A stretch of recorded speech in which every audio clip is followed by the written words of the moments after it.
What's good, family? Joshua Rico here. So today we're going to be talking about little known hacks to get you to the perfect credit score. All right. You see, most people think credit scores or perfect credit scores are for rich people, but that's simply not the case. Today, I'm going to give you little known hacks that bankers, lenders, or even credit bureaus don't want you to know. The kind of sauce that can skyrocket your score to the 800 or above faster than you thought was possible. By the end of this video, you're going to have the exact blueprint, roadmap to get you to the 800 credit scores. And then lenders going to chase you to give you money for whether it's funding, a vehicle, or even a mortgage or a home. So let's get into it. All right, guys. So look, as you guys know, my name is Joshua Rico. You know, a little bit about myself. Back in 2009, I was a victim of identity theft while I was serving in Iraq, Marine Corps. Of course, a Marine Corps veteran, hoorah. But while I was serving in Iraq, one of my own blood family members took $6,000 out of my bank account and it plummeted my scores to the 500s. Listen, I was in a pump. I was in a deployment. I didn't know what to do, right? So it's not that I didn't know what to do. I didn't have time to do it, right? And what I mean by that, I didn't have time to address my credit issues because I was over there surviving, right? Fighting for the country. But when I got back, I applied for things like cars, apartments, and I got denied for apartments. I got denied for a car, and then they tried to upsell me for 18% APR. And if that's you, you need not to be applying for anything until you fix your credit. So watch this video. So over the course of 10 years, I've paid over $50,000, and I'm still investing in to mentors, business coaches, etc. You know, to learn more on how to build, delete, negative items off of people's credit reports and build their credit reports so they can get funding. Now we have funding for our clients. Drive a McLaren, right? And I'm not saying this to boast or brag, but this could be you too. You see what I'm saying? So I own Section 8 rental properties. So credit really changed my life. And if you're watching this, chances are you're looking to change your life too. All right. So I'm about to break it down very simple, right? I break it down Barney style, how we say it in the Marine Corps, right? We break it down very, very easy for you to grasp and understand. Now, I'm very blunt, straight to the point, militant, but I mean well. So if I get aggressive and high, it's not because I'm mad. It's just because of the fact that I want you to get it. I get so passionate about it. Does that make sense? And I don't mind telling it like it is. So let's get into it. Little known hacks to boost your credit score to a perfect credit score, right? Little known hacks to boost your credit score. So first things first, you have to understand your credit report. It's like a pie graph. Listen, I was in ESL class, right? A special ed class. But you know what? I knew one thing's for sure. Math is important. It's one of the most truest things out there, right? So if you look at your credit report, consumer report and credit score, right, as a pie graph, okay? We're going to break it down. 35% of this is payment history, okay? Now, it's equal to 100. Remember this. 35% of your score is payment history, which means, family, you guys need to put yourself on auto pay. You see, most of the problem comes from, people not knowing what bills they have to pay and when they have to pay it on a calendar or what have you, right? So what I'm trying to say is this. Put yourself on auto pay, right? Put yourself on auto pay and don't miss a payment. Why? Because payment history is the most important part of your credit score, your credit reports. It's 35% of the pie, okay? Now, for example, if you have a late payment or you just got a late payment on here, the thing is you have to understand is, okay, if I'm late one time over 30 days late, what's going to happen to my credit score? It's going to drop anywhere from 50 to 150 points. You don't want that. What does this show too? It shows that you're irresponsible. I'm going to be honest with you. All right. Those who have the lower credit scores, it says a lot about your character. I'm just being honest. Back then, my character was not good. I mean, obviously, identity theft happens, but let's keep it real. Even back then, they don't teach this in school, which they should. This should be mandatory in school, elementary, to be honest with you, and on up. But they don't teach this in school. So it reflects upon what are you seeking? You're seeking, how do I say, to be better in life, right? To advance in life in your financial goals, to own a mortgage and a house, to live a family's legacy, to own a car to get around. Not one of those cars that you bought outright, but you got to spend it every week for maintenance. That's not how it works. I tell my father all the time, like, look, you bought off the truck, but you gotta pay for every month to get it maintenance. I'd rather just have a note, a cheap note every month. It also builds your credit, right? But also to be safe and secure. Anyways, I'm going off on a tangent, but 35% of your score is payment history. So if you're watching this right now, call each and every one of your bankers, furnishers, establishments, and ask them this: when is the payment date, due date? Right? Listen up. When is the payment due date? All right. You want to pay 3 to 5 days before the statement date, and I'm gonna get into that in the next video or the next subject. But what I'm saying is this: you want to pay before the statement date, not the due date. Okay. Now, payment history, being that it's 35% of your score. Once you set yourself up on auto pay and you pay 3 to 5 days before the statement date, make sure you change the dates to where you get paid. Listen, you're going to have to write out a budget. I recommend the app. I'm not even going to pay for this, but I recommend the app Digit or Rocket Money, right? So you can allocate and do a budget-friendly allocation of your expenses, etc. Okay? So go on auto pay, set up auto pay through your credit cards, installments, mortgage, what have you, right? Doing this step alone shows that you're committed to your financial future. Because if you miss one of these, you're going to come seeing me to get rid of the late payments. And let me tell you, late payments are the hardest to remove. But we do it all the time. Don't get me wrong. But you don't even want to put yourself in that situation. All right? Now, the second, let's go on to the second one. All right? I got my notes here. Right? Real live raw. Right? The second one is utilization. Credit card utilization, aka credit card use, the percentage of the credit card use. That is worth 30% of your score. All right. So already, with the payment history and the utilization, we're at 65%. That's a huge chunk. This is the most important of your credit reports. Okay. So what am I saying here? Listen up. You're gonna want to hear this. So credit card use, whatever your credit card use is, what it says in your Credit Karma or your True Tri-Merge reports. Now, if you want to get your True Tri-Merge reports, comment reports below, and I'll send you a link for that, or look in the description below, and you can check out where to pull your reports. That's the first thing too. Everybody needs to know, like, the first step into fixing your credit is actually pulling and obtaining your reports, hands down. All right, I digress. Let's go for it. So credit card utilization, credit card use, which is 30% of your score of the pie. All right. Now, a lot of people, I'm going to ask you this. A lot of people like to say a certain number, but what is the credit card use percentage you think you have to be at? I'll wait.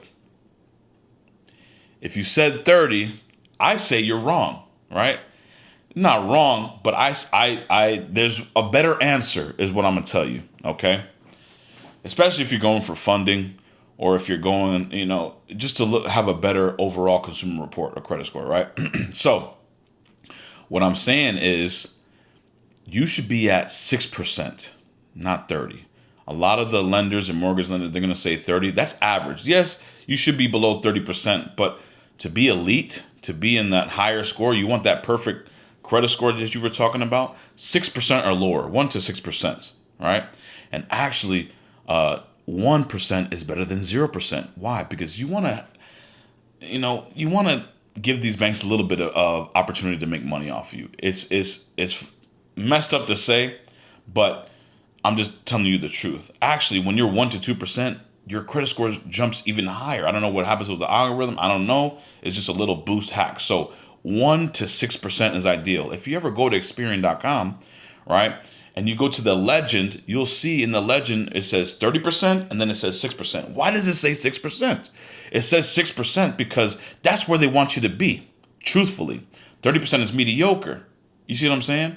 So what happens is the lower your percentages, everything is opposite in this section. The lower your utilization percentages, the higher your score is going to be.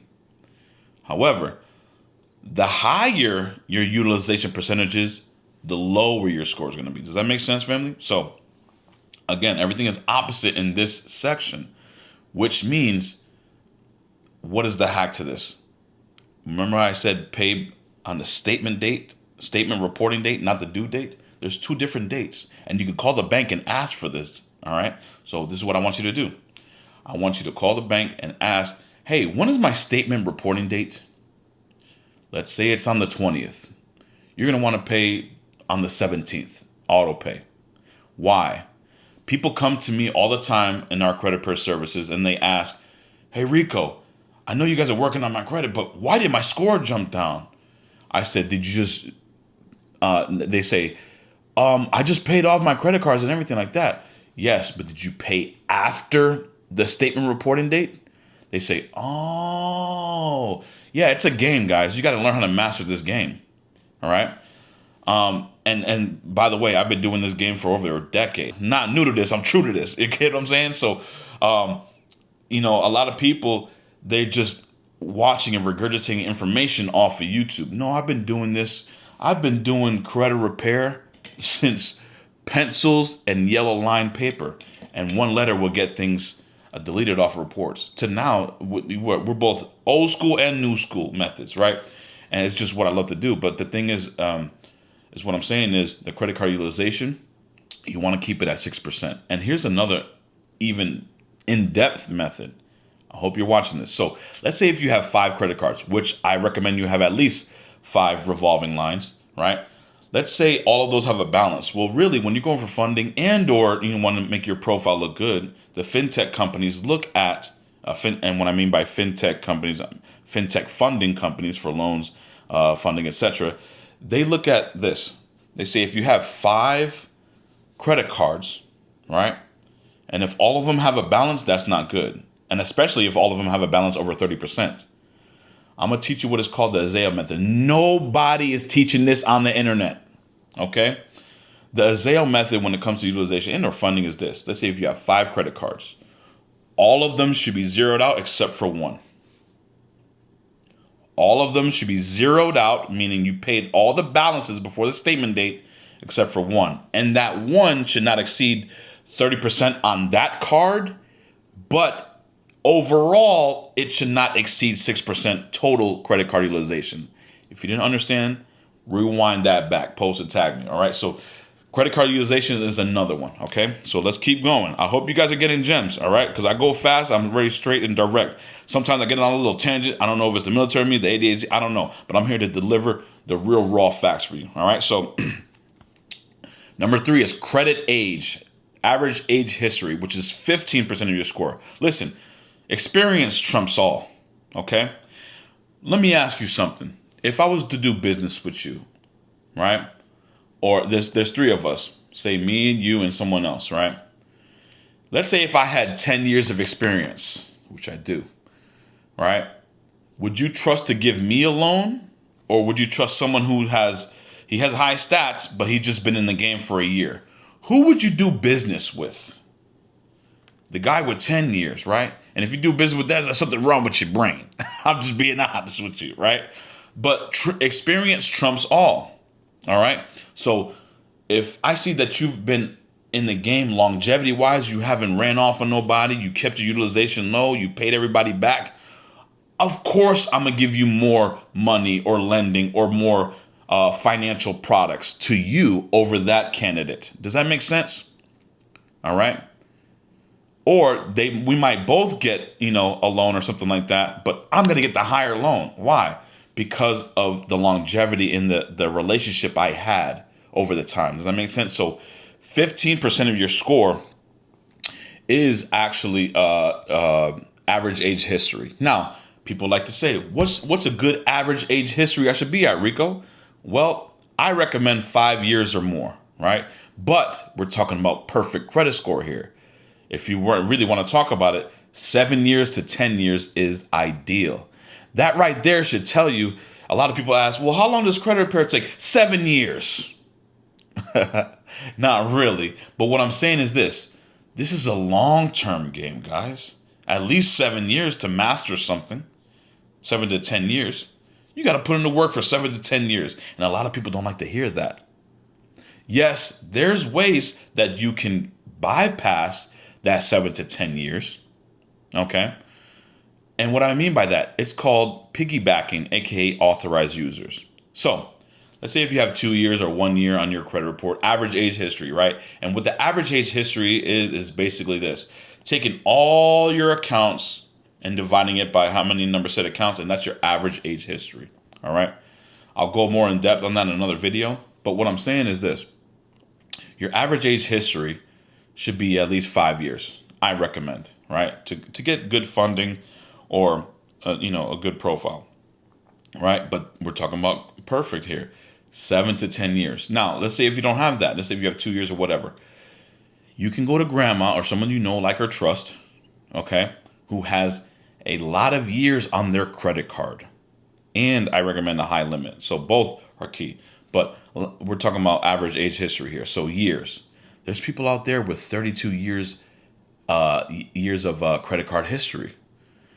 And what happens is you're going to go to your grandma and you're going to be like, look, grandma, I know you don't understand this, but I just need you to put me as an authorized user on your credit card. Right?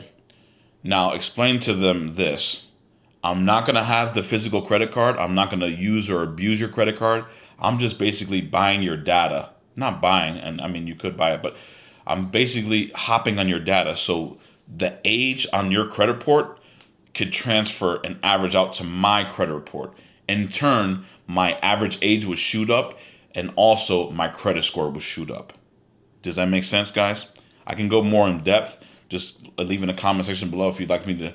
And like I said, if you guys have any questions, leave it in the comment section below so I can make videos about that. I want to deliver real raw value to you guys, because a lot of the shit on the internet is fluff, and I don't like it.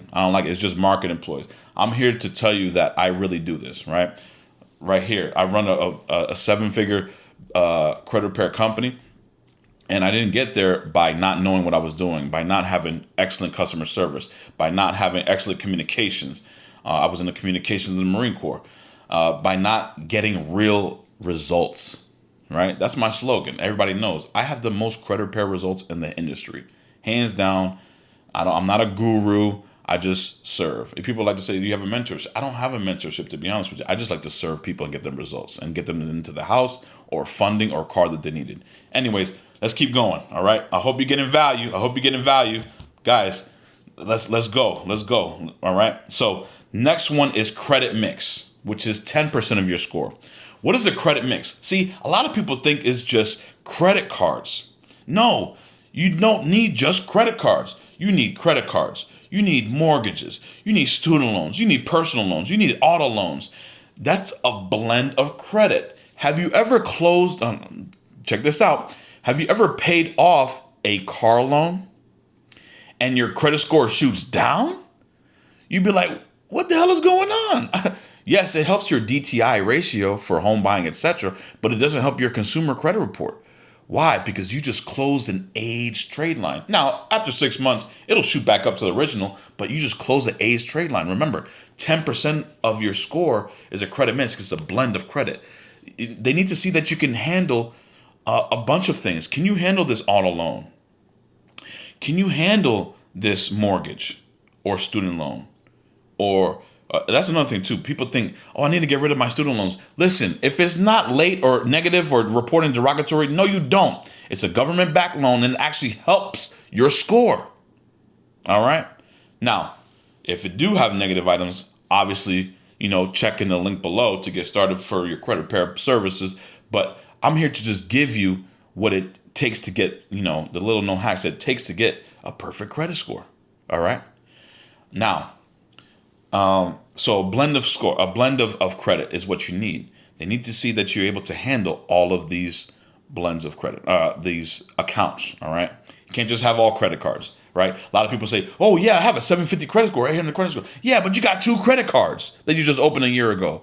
That ain't, you're not going to get approved for shit. No, what's going to happen is, they're going to say, oh, you need more experience. That's where the credit age comes in. Oh, utilization too high. Oh, you don't have any experience with car loans and everything like that. Do you guys get what I'm saying? So that's 10% of your score, all right? And then the last percent of your score would be new credit, aka inquiries, which is 10%. That's 100% of the pie, guys. That is your consumer report. Now, inquiries, all right? It's the lowest impact of them. of all of the factors. However, you need to know you need new credit. They want you to apply for new credit. Listen, 10% of your score. Look, they want you to apply for credit. It wouldn't be a factor in the pie, would it? All right. So, but here's what I think. Well, here's what I'm going to recommend to you. Only apply as needed and strategically. What do I mean? If you're going for a round of funding, whether it's personal or business, because we do both, right? You have to apply strategically in your area, etc. Also, when you're going for funding, you should not exceed 0 to 2 hard inquiries in the last 6 to 12 months. Max 4. If you got 4, you got to wait a year, right? They fall off after 25 months. On the 25th month, it'll fall off. But after 2 years, inquiries fall off, which in turn can raise your score, right? But this is another tip. You guys got to listen to this, because a lot of the clients come to me is like, yeah, I have like 30 inquiries. I went to the dealership and they ran me up. Of course they're going to run you up because they're trying to shop for the best rate.